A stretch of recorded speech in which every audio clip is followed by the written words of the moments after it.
Good morning and welcome to today's webinar. My name is Vanessa Page Holland from the Operations Department, and it's a pleasure to be with you here today. I hope that you're all safe and well. And today we'll be discussing new kinds of evidence deriving from the internet and how this evidence should be properly presented to ensure success.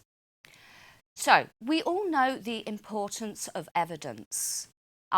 Evidence can make or break a case when it comes to proving enhanced distinctiveness, proof of use, reputation, or indeed any other area where a claim has been invoked and needs to be supported via evidence.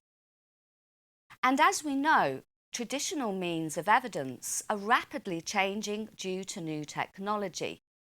And indeed, there is much more increased online presence. We've noticed this indeed over the last few years, and both examiners and parties to our proceedings are increasingly confronted by an array of materials from social media platforms, information about likes, followers, views, online retail hubs, online encyclopedias, dictionaries, and a variety of different sources of analytical information. However, although all of these means of evidence are valid, they do need to be correctly presented, otherwise their probative value may be very limited. Today, we will highlight the importance of these new means of evidence and how they should be presented so that their probative value cannot be called into question. Indeed, the pitfalls of online evidence can be seen in many cases where parties purely rely on evidence showing online presence.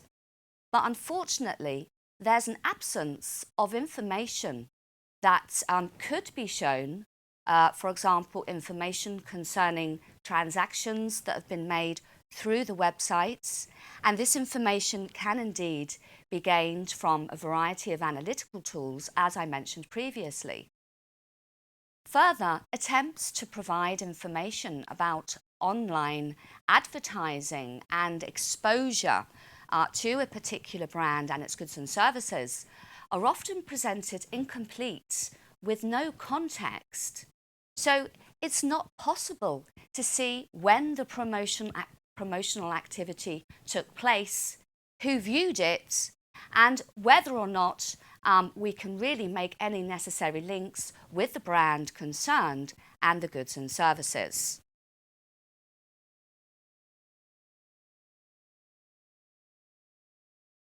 So the importance of evidence is not just about a single piece of evidence, it's about the context. And this is of primary importance when we are assessing evidence. Indeed, as we know, an overall assessment has to be made of all the different materials so that we can have an overall picture of the situation, whether we're looking at enhanced distinctiveness, reputation, proof of use, etc. And indeed, even if there are some materials that perhaps are lacking certain pieces of information, we might have information that's undated, for example. But in these cases, we're looking at the pieces of evidence in combination with each other. So one piece of evidence can indeed compensate another and can allow us this overall picture from which we can reach a conclusion about our assessment. And also, we should not confuse context with providing voluminous, abundant evidence. We all know that quality is better than quantity, and indeed the evidence has to be solid and present a clear and convincing picture. Thousands of pages may indeed not contribute to this, but indeed a better context, a better overall picture will surely help support your claim. So today We will be going over some essential principles that you have to bear in mind when preparing your case. So we'll be looking a little bit at questions of structure, language, timing, and the different means that you can use to provide evidence. Then, of course, we'll be looking at the different kinds of online evidence and some of the pitfalls that you should be mindful of. And, of course, all of this will be illustrated with examples to enable you to see some of the issues that we are confronted with in our day-to-day work. Okay, now before I do start with the basic principles, I should also advise you that there will be an updated version of our guidelines available on our website at the beginning of March. So for any details, please remember to always check the guidelines. So before we get to the nitty-gritty, it's very, very important that you always respect the deadline that you are given in the proceedings. For example, if it's a claim of reputation or enhanced distinctiveness, the evidence to prove this claim has to be provided by the deadline indicated for further facts and evidence. Bear in mind that the sooner you provide the evidence, the better. For example, in cancellation, where you can substantiate your claims until the end of the adversarial part, please be very careful.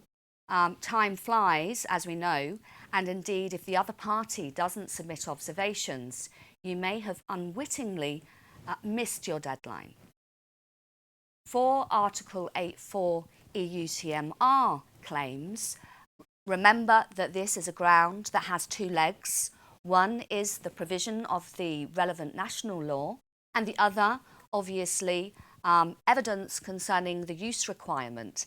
And here we're talking about both the use requirement according to the European standard and that of the respective national law. And indeed, in this case, that evidence has to be filed on the party's own motion within the relevant deadlines. So, very important, depending on the circumstances of your case, namely depending on the grounds, the claims that you've made that you need to support, you should be very, very mindful of the deadline, because failure to comply can lead to a very disappointing result. Another very important aspect is that of the language of proceedings. And as you may have noticed, the presentation largely goes into aspects of inter-parties proceedings, because indeed this is where we're faced with evidence to support various different claims. And indeed, this is probably the part of the proceedings where examiners are confronted with a range of evidence every day to prove different claims. And again, when we're talking about filing evidence of substance, please note we're not referring to online substantiation to prove the validity or existence of your earlier rights. That is another question that's outside the scope of today.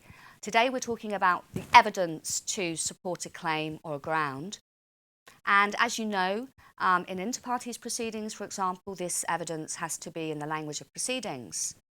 Now, you'll know that over the years, the language regime has relaxed a little bit more, and indeed, if the evidence is in another language, indeed if it's self-explanatory, invoices, for example, with little text where we can easily assess the evidence, this might suffice. But of course, if you're submitting more textual pieces of evidence, then at least the other party and the office do need to be able to understand the submissions. So they may also request a translation, and again, within a specified time limit, you would also have to comply. Otherwise, this may indeed lead to those particular submissions not being taken into account. So very useful that when you're looking at the evidence, already think about the language of proceedings, and if necessary, you can translate certain elements of it. A full translation is sometimes not necessary depending on the actual materials. Again, Article 55. On this subject, I know that there was a very recent webinar, so I would recommend that you do have a look at that. And again, you can refer to our guidelines. But essentially, Article 55 requires a structure to the evidence that's submitted. This means that an index should be submitted indicating the annexes, the number of the annexes, a short description of each document, and the number of pages of each annex. It's also very beneficial here to help the context. The submitting party may also indicate which parts of the specific documents can be relied upon to support arguments. This is particularly beneficial when we have cases where a number of grounds are raised and a number of claims, and this helps the process of assessment. Again, non-compliance with Article 55 may lead to a deficiency being raised by the office, and if it's not remedied within the set deadline, and if the office cannot establish exactly to which ground or argument a document refers, there is a danger that those submissions may not be taken into account. Again, as concerns confidentiality, you're aware that according to Article 114, paragraph 4 of the EUTMR, a party may indeed express a special interest in keeping certain parts of the document confidential. In inter partes proceedings, for example, this confidentiality request has to be justified and reasoned. And even if those documents remain confidential, bear in mind that in inter partes proceedings, all of the documentation received does have to go to the other party so that they are aware of all the lines of argumentation and evidence that's been submitted, so indeed they can prepare their observations accordingly. Again, means of providing evidence. And just as I said beforehand, we are about to have the revised guidelines available as of the 1st of March, and this will also coincide with some new decisions from the Executive Director, one concerning the disappearance of the facts, and the other will concern technical specifications of data carriers. Obviously, you know, our files are electronic, and indeed we all have to keep up with the times. So please keep an eye on the EUIPO website for further information on this update. And very important, as I said before, we're not discussing online substantiation of an earlier right here, okay? When we are looking at evidence, often the problem that we have is we are given links to websites. And as an office, in inter partes proceedings, we cannot actually access those links. We need the content of those links. So please remember not to include simple links in your evidence. The content of those links should be provided by some means. And as we go through the presentation, you'll be able to see some of the issues we have with links and how you can make the most of online evidence.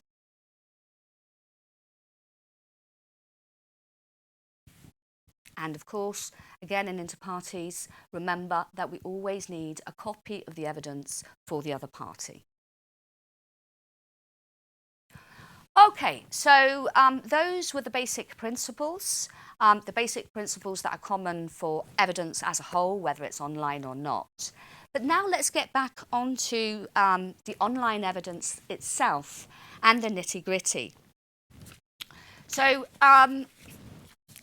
I thought it would be interesting to firstly refer to the Hawker's judgment, because this was a case indeed where the reputation of the opponent was put into doubt.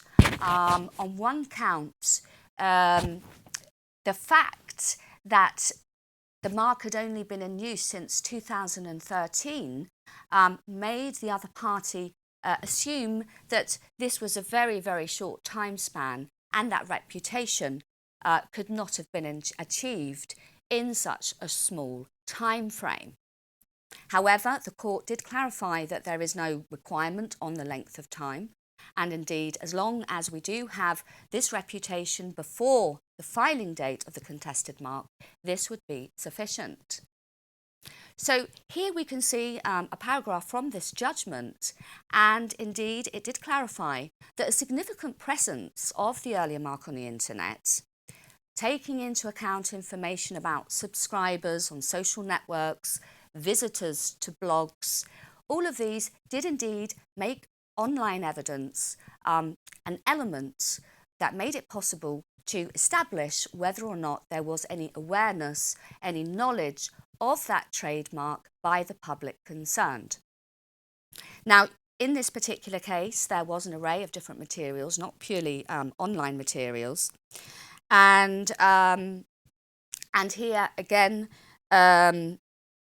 this particular paragraph was due to a number of promotional activities, sponsorship activities that had taken place online and which the other party refuted. So again, here, I think this indicates the importance of making an overall assessment of all the pieces of evidence, and we cannot simply discard one piece of evidence. As we said before, even if a certain piece of evidence is lacking in certain details, this can be compensated by other pieces of evidence. So, online evidence comes in a variety of different shapes and forms. You can see some of them there on the slide. But over the years, at least as examiners, sometimes we've been very mindful, very cautious about how to take this information. What is the real value of having hundreds of followers? We've all read the articles about social ambassadors, influencers, likes, and the fact that sometimes likes and followers can be purchased. So what does this say about the probative value of this evidence? And this is exactly what we're going to go into now. And just before that, let's have a look at the admissibility of online evidence. I mean, just the same as with traditional forms of evidence, basically any means can be provided by the party concerned as long as it fulfills the requirements that I set out previously. However, when it comes to online evidence, we do have what we could consider guidance at an EU level. So first of all, we have the regulation number 910/2014, which concerned electronic signatures, and the fact that these were admissible and they cannot be denied legal effectiveness purely because they're electronic. We also have the Directive 2031 of the European Parliament, again, which goes into certain aspects of the information society services, and in particular electronic commerce. So from here, at least, we do have some guidance on e-materials, on online materials as a whole. And finally, again in the Hawker's judgment, it was expressly said that given that the legal framework does not list the forms of evidence, indeed an opponent can submit whatever it wishes, whatever it considers useful to prove its claim.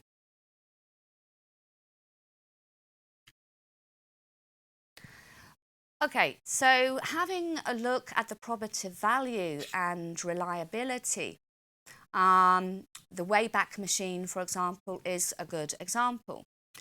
Here, for example, we can see some decisions from the Boards of Appeal where the use of materials from Wayback Machine has been discussed. And indeed, we know that the Wayback Machine is a service that captures, records, and indeed preserves other websites on the internet.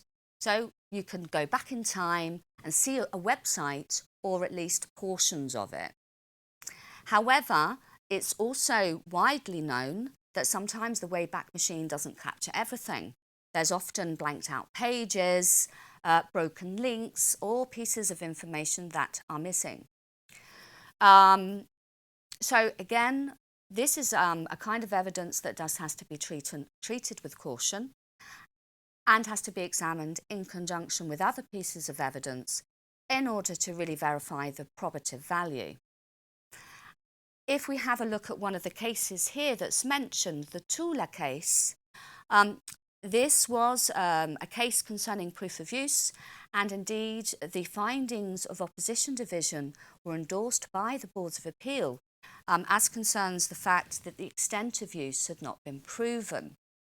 Indeed, here there were several extracts from a website showing the trademark Tula, but never clearly in combination with any goods and services. Here, the other problem was that there were several trademarks that were also used on the same website, which also meant it was even more difficult to assess whether or not the brand Tula was actually being used for the goods and services. And even though there was some information from the Wayback Machine, again, because of some of the deficiencies, we were not allowed to see, we couldn't see if there was a link between the products on sale on the website and the actual mark itself. And even though there were some invoices, again, there was no clear reference to the earlier mark. And I would recommend that you have a look at the other cases. They're very interesting. Also discussing the Wayback Machine and other tools such as Google Street View as well. Again, if we're talking about reliability, Wikipedia, obviously, I'm sure that everybody uses Wikipedia to check out facts, but we also know we have to treat it with caution. This is, as we know, a collective tool. It can be edited by anybody, and quite often the page that we're sent about a company, for example, the information has been provided by the company itself. So again, as we know, this might make the probative value of that information low, because in general, we know that evidence stemming from the party itself is of a lower probative value. And this is where we need third-party, independent, impartial information that can indeed support the claims that are made by the party concerned. However, Wikipedia does indeed have a lot of information. We do have references to sources, and if we have other pieces of information that can indeed collaborate those findings, then in principle the overall assessment and the context means that again we shouldn't merely refuse these kind of pieces of evidence.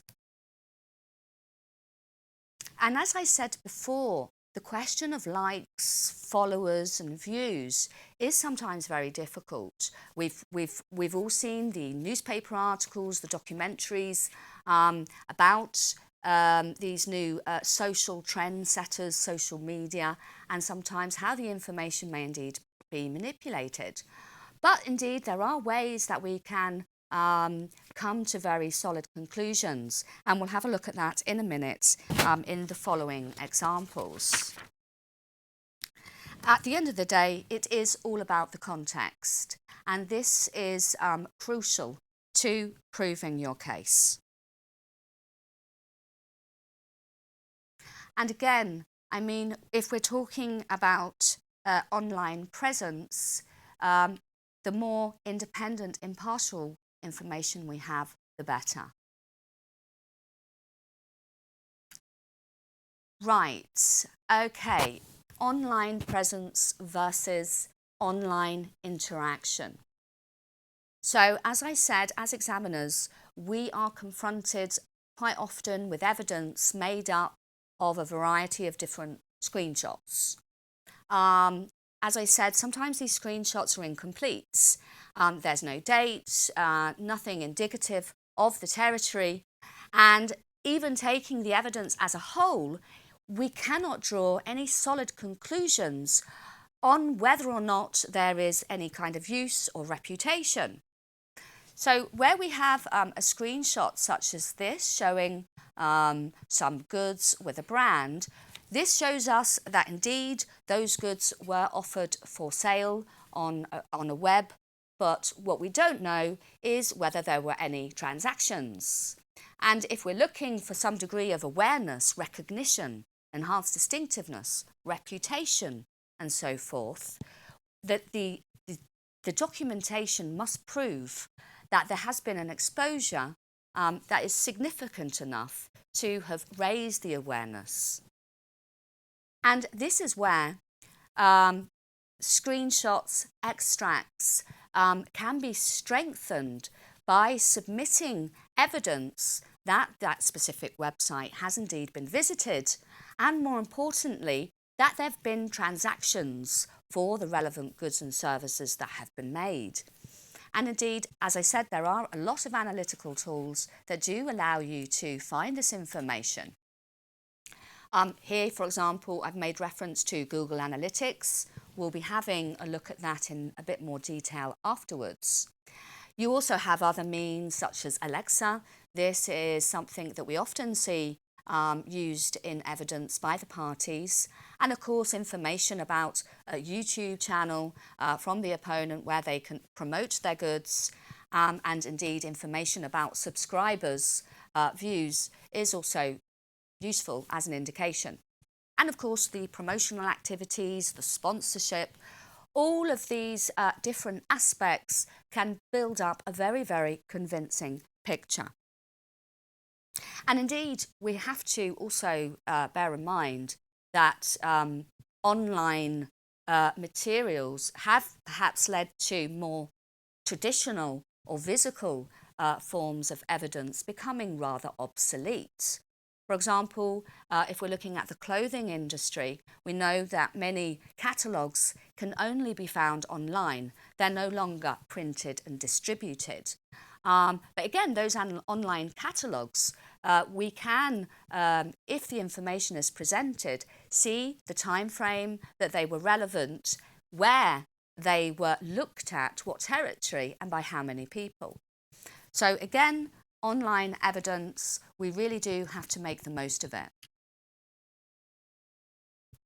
And to give you an example, again, this is maybe an older case. You can see it's from 2011, a Board of Appeal case, and the question was that of proof of use. And here, the proof of use consisted indeed of some invoices for promotional displays, posters, catalogues, etc. for the trademark Skunk Funk. And we also had extracts from the opponent's website. Now, previously, I did say that extracts from the opponent's website might have a low probative value. They do have to be supported by other pieces of evidence, but at the same time, there is also information on the opponent's website that is very useful. For example, they might have press clippings from different magazines. So this again is this third-party independent material on the website, which is very useful. Information about trade fair, and in this particular case, information about the history of the company and the retail establishments that they had in the relevant territory. Again, this context was further improved by bringing in extracts from third-party websites. So again, allowing those other pieces of evidence to serve as examples. And then we had consumer comments about the trademarked goods, within the shops in the relevant period, and a blog comment concerning the brand and the goods, as well as comments on the turnover. And again, this also helped to support the claims made by the party. So, for example, often we receive an affidavit with information concerning revenue, marketing expenses, etc. And of course, these kind of comments on blogs, articles that can confirm this revenue is also important. Obviously, we don't need to have all the details, but we do need examples that help shed further light on the question of use or recognition, for example. So again, I cannot stress enough the importance of demonstrating online interaction. Mere presence on the internet is not sufficient.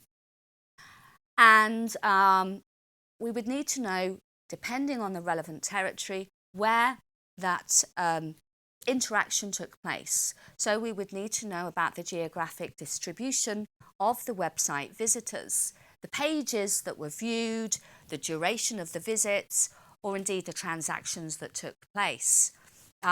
Quite often the information that we receive from Google Analytics, for example, is incomplete, as I said before, and quite often we can only see that thousands of visitors have indeed gone to that website, but when we perhaps look at the timings, they are maybe 1 or 2 seconds. So again, if we just have this very imprecise, incomplete information, and if we can see that a visitor was only on that website for 1 or 2 seconds, it would be very doubtful that they were actually engaged in any transaction or any meaningful interaction.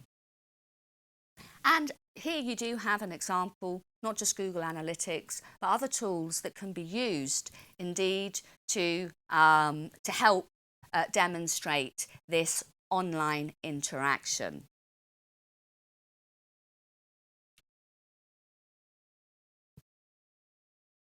So this is exactly the example from Google Analytics that I mentioned.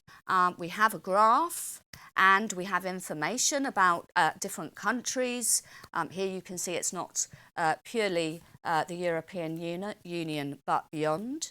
And we can indeed see information about the sessions, registration. Here, without a context, what would that actually mean, the registration? But what we're lacking is information about the transactions. And quite often with Google Analytics, you can drill down into not just continents, countries, but users. And as you can see here, there's even information about the kind of transactions and revenue that was generated on the website.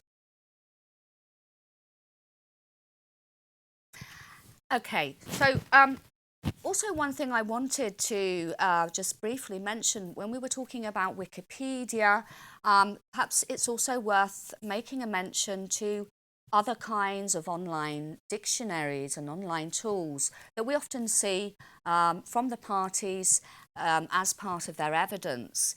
And when it comes to online dictionaries, again, we do have to be very, very careful. I mean, obviously we have highly reputed dictionaries, Collins, Oxford, etc., if we were talking about the English language. And then we have other online dictionaries, which again could be made up, edited online. Sometimes the content could be dubious. That's not to say that all online dictionaries are no good, but they do have to be treated with caution. And as long as we maybe have several findings from several different dictionaries all coming to the same conclusion, then obviously this would be sufficient. If we're looking at other tools such as the acronym finder, again, this is something that has to be used with caution, and as examiners we also have to be very mindful of.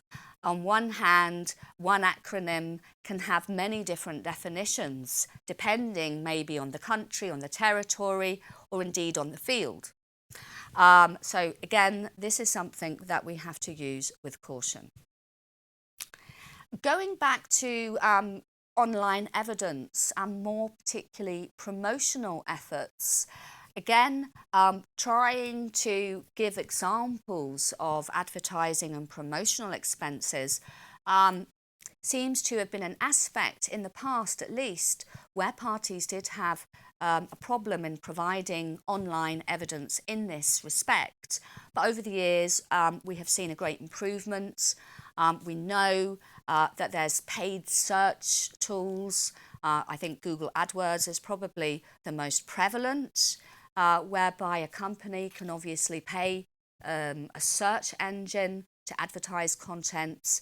And of course, we have paid social advertising on social networks such as Facebook and Instagram. And of course, here you can see all the different forms of advertising that are available now. And also from here, you can gather information to help support your case.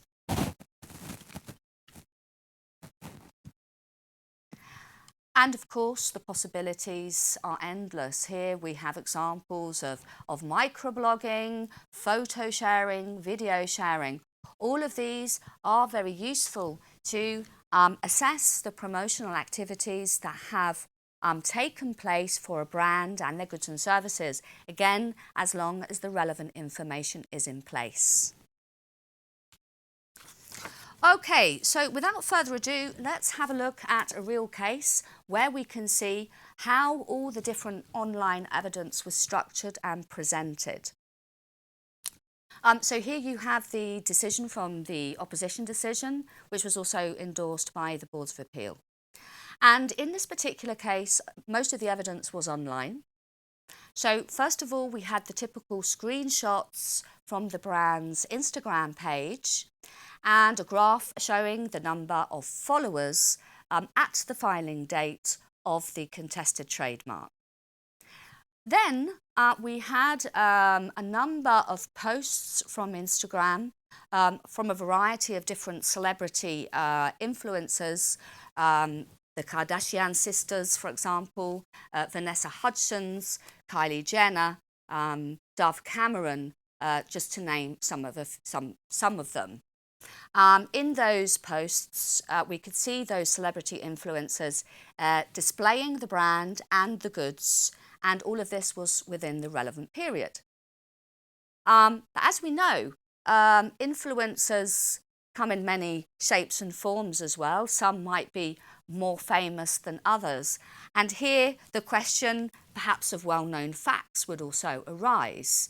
I think this is an interesting issue because maybe there are lots of people who don't know who Vanessa Hudgens is, so how can they gauge her reach and the promotional impact that she would have on a certain brand and their goods? Well, as we can see from the following piece of evidence that was submitted, we were given a context. So the particular celebrity influencers that were used to promote the brand and the goods, we then received a variety of different articles from different sources relating to the influencers, telling us their ranking in lists, how many followers they had.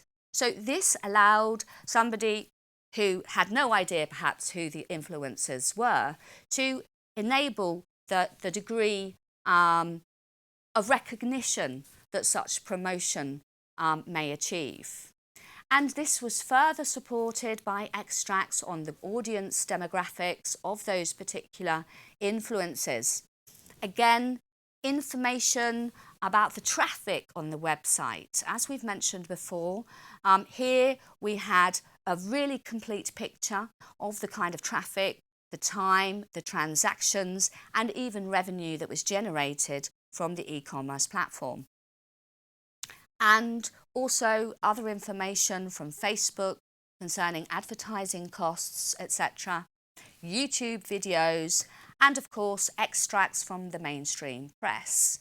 So just as with traditional forms of evidence, with press articles as well, I mean, unless it's mainstream press like Elle, Cosmopolitan, if we were talking about other publications, whether they be online or not, sometimes information about the circulation is also very useful. Okay, and finally, again, this was supported with further information concerning traffic on the website and copies of orders.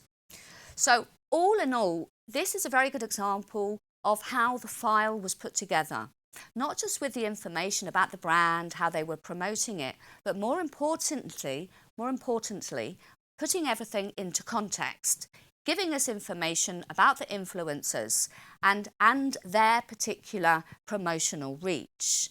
So all in all, via the variety of evidence and how well it was put together, you can see here from a paragraph that's taken from the decision that it was clear that the opponent's strategy as concerns marketing involved a heavy use of popular social media, influencers, and short messages published on their profile pages. And we know that the use of social media platforms increases brand awareness and recognition. And indeed, it's nowadays a common strategy that's adopted to target particularly the younger consumers. And as was said in the decision, the marketing and advertising potential of such social media, due to their immediate and far-reaching power, is a known fact. And as we know as well, the success of the marketing strategy is influenced by the degree of popularity of the celebrities or influencers who are indeed sponsoring or endorsing the brand, as happens in television or press advertising. I cannot see any questions from the audience yet. Please, if you do have any questions, the time is coming. In 8 minutes, I will be answering your questions, so please raise them. And just to finalise, again, here we had bona fide, concrete information where we could see the marketing initiatives, the impact of this indirect advertising. Here, obviously, we had a lot of information about the traffic on the corporate websites, and we could see that there was significant amounts of revenue that was generated before the same period. And even if some of that information was confidential and not open to the public, the reasoning of the decision is very, very clear. So I would invite you to have a look at that decision. It's a very good example of how to put together online evidence. And likewise, another interesting case, again, with a lot of online evidence. And in this one, they were trying to prove the reputation of their trademark. And often when we're talking about evidence, we refer to surveys as being a good means of proving recognition, use, etc. However, we do, again, have to be careful with surveys. That's another topic in itself. But here we did have surveys covering 4 consecutive years. And indeed, they were carried out under the auspices of the Ministry of Economy. And indeed, those surveys did demonstrate that the opponents' websites were ranked very, very highly. Again, this was complemented by printouts from independent third-party websites, which showed the opponent's position in comparison to competitors. And in that particular case, the opponent was indeed ranked in first position. And similar information was also submitted from other sources. Again, Google Analytics extracts showing the number of visitors, sessions, revenue, etc. Again, extracts from social media. So, for example, here we have the example of the YouTube channel, how many times it was viewed, the subscribers, and the number of videos that were uploaded. Again, similar information concerning other social media, such as Twitter and LinkedIn. And here, again, the opponent actually did submit printouts from its internet payment website, which showed the percentage of online purchases corresponding to their website. So, I hope that those examples and our discussion has clarified aspects of online evidence. And I can see that we do actually have a question. As I said at the beginning of the webinar, to see the question, if you can go to the bottom of the screen. And here we have, in case the licensor files an opposition and submits an affidavit, would it be acceptable to execute the evidence affidavit on behalf and having it signed?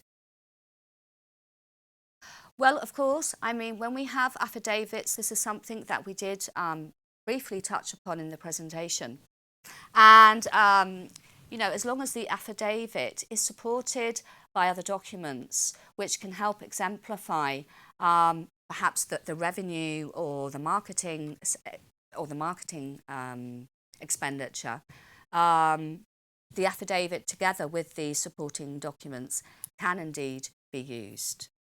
And it's the same as long as, whether you're the licensee or the owner, as long as we have this information, it is indeed acceptable. I hope that answers your question.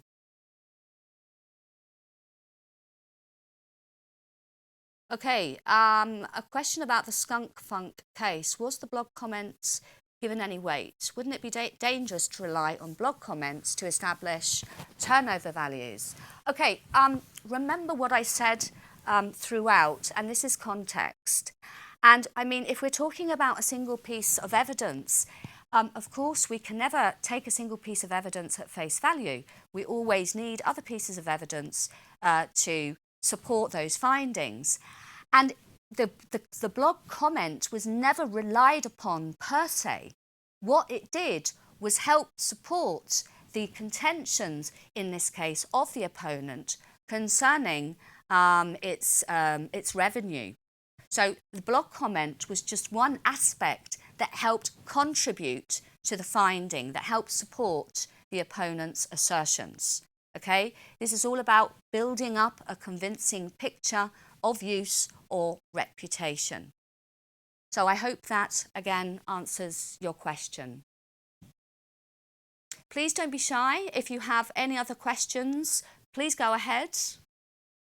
Okay, so what about the liability of a reference of the mere number of redirections from third-party websites to the applicant's websites?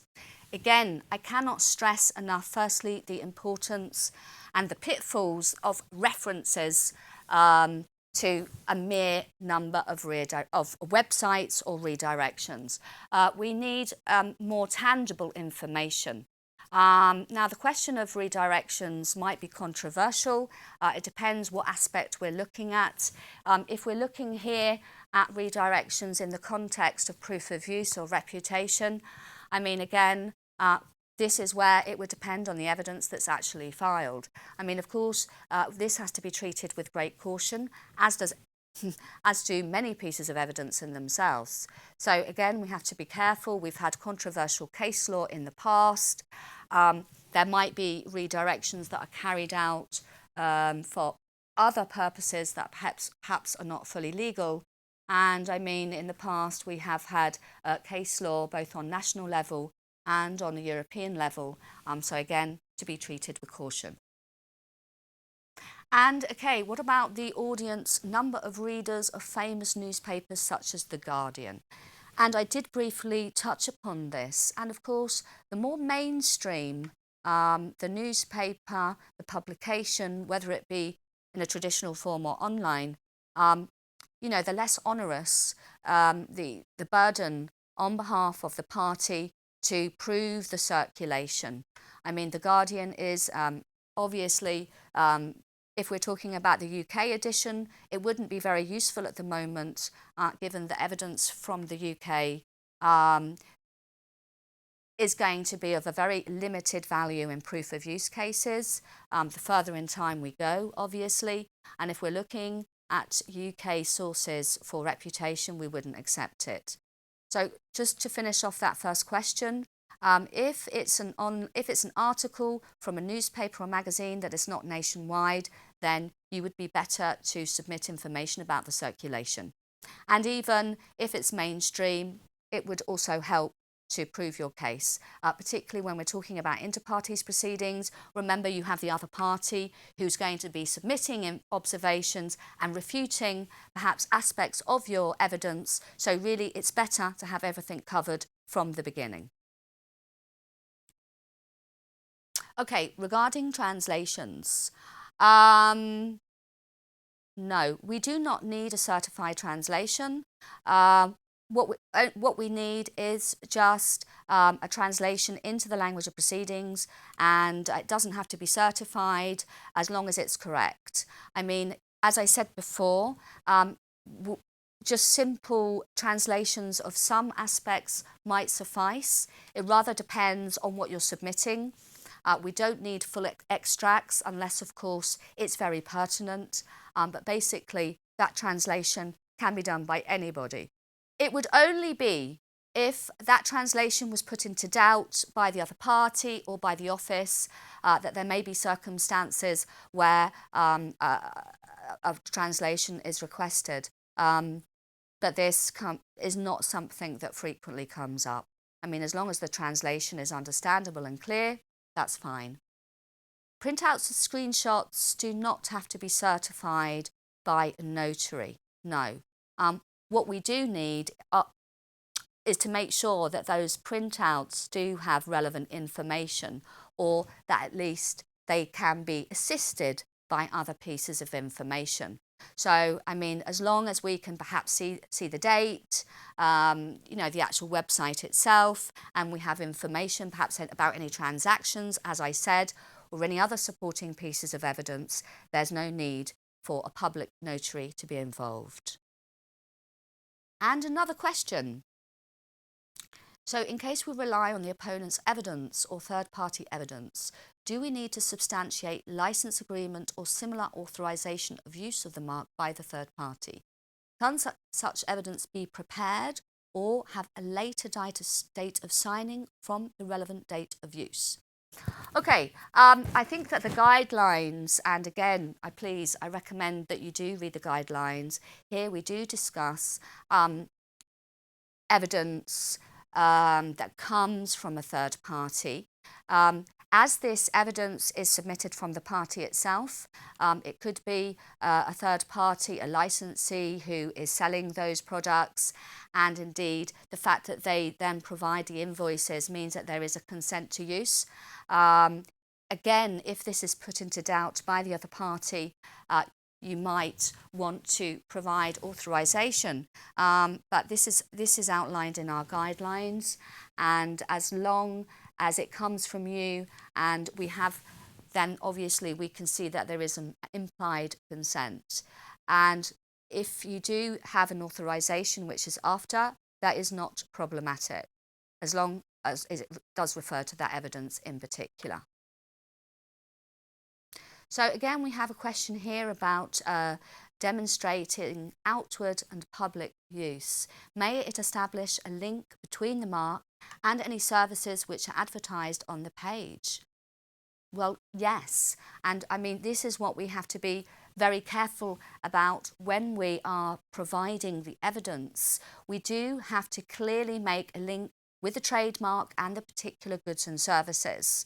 Of course, the fact that something is on the internet is open to the public anyway, so one could perhaps automatically arrive at the conclusion that there is outward and public use. But as I said, we have to carefully differentiate between mere online presence and interaction. So again, as long as we can see that there's interaction, we can make the necessary links. So what about evidence related to vintage objects bearing the earlier trademark, which are no longer in commerce, and invoices containing the mention of the model of the product without displaying the figurative trademark? Okay, yes, this is something that us examiners talk about quite a lot. For example, I'm sure that you're all acquainted with the time travel machine from Back to the Future, the DeLorean car. And again, we know that this car is no longer being sold as such, but it is vintage. Now, I think again in our guidelines you can see some references to some similar scenarios.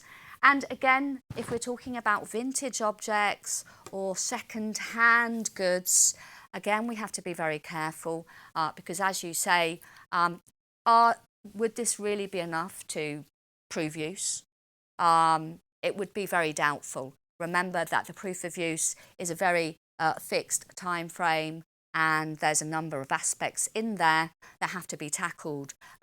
Proof of use is about the nature of use, it's about the time of use, and it's about the place of use, amongst other factors.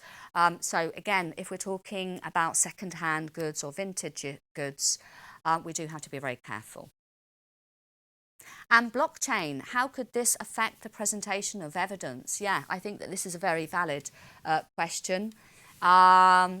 I have to say that, I mean, we are seeing cases now with more, let's say, blockchain aspects to it. But again, at the end of the day, whether we're talking about the traditional means of evidence or these new kinds of evidence that are coming forth, such as blockchain, I mean, at the end, the standard of assessment is exactly the same. Okay, it's about giving us this context so that we can make an overall assessment. So again, we have a question here on social media followers and whether or not this is sufficient to establish reputation. Sometimes the number is high, but the social media profile is international and also includes followers from outside the EU. Exactly. And I think that in the penultimate case that I showed you on the slides, they had really done an extremely good job of telling us who these influencers were and the followers.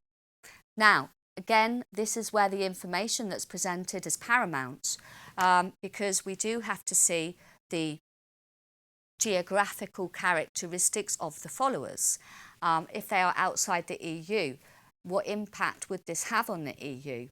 We know that certain territories do have a very close relationship with others. So, for example, Spain with parts of Latin America. And so quite often we do have this kind of transfer of reputation of certain goods and services and brands. But again, we cannot really put a number on it. And as I said, the information about followers, we have to treat it with great caution. We know that followers can be bought. They might not be bona fide. So this is where we would need the context in order to build up a picture. And as I said, the more evidence, not the more evidence, but the more context that you can give about the followers, about the brand as a whole, the more that we can make a correct assessment. Okay, and here we have a question regarding proof of use of a figurative trademark, by only presenting the verbal part on a print screen of Facebook. Well, I mean, figurative trademarks, we know that sometimes are difficult to reproduce, even on more traditional forms of evidence, such as invoices, where quite often the word mark or the verbal components are merely reproduced. And I mean, again, I would direct you to the guidelines. There's also the CP8, where you can have a look at questions concerning alteration of a distinctive character. And here we're already entering into the realm of whether or not the distinctive character of a figurative trademark would be affected if it was used purely in a verbal form. This rather depends on the case. It rather depends on the figurative trademark. It depends if the distinctive character has been impacted in some way. It's been altered to such an extent that the original trademark is no longer really there. However, evidence, as I said, some pieces of evidence might just show the figurative trademark, while others show the verbal, and most probably in that context they would compensate, as long as we can see, as I said, that the distinctive character has not been altered, and indeed in many cases these the figurative version and the verbal version are both used in different places depending on the circumstances. Well, thank you very much for your questions. It's 11 o'clock, so I'm afraid that we're going to have to say goodbye. Thank you very much for your attention, and don't forget to have a look at the other webinars that are coming up this month, and as I said, check out some of the recent webinars on Article 55. Thank you.